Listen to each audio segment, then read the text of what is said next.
In a phone camera centric world, I use both of these tools for content creating, and here's why I think you should too.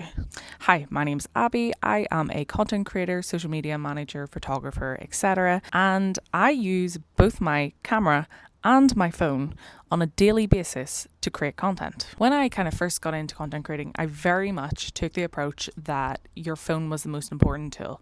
And I think to some extent it still is, because it's super lightweight. You always have it with you. Cameras these days on phones are really high quality. I can connect things like this little mic to my phone, and it really has a more casual and versatile range that you just wouldn't get using a classic DSLR. But the more I got into content creating and managing, the more I became reliant on having my camera in hand. I use this guy for both photo and video content. When I'm looking for the most high quality aesthetic content, this is what I reach for over my phone.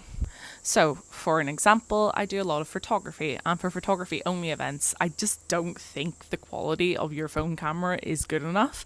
You just can't quite get the same effect as you can with a DSLR. Another example is a cafe that's one of my clients. I use this when I'm taking videos and photos of the food, but if I'm doing something a little bit more low key, that's just to do a silly little trend or something to do with the team, I would always opt to use my phone for that more casual, laid back feeling.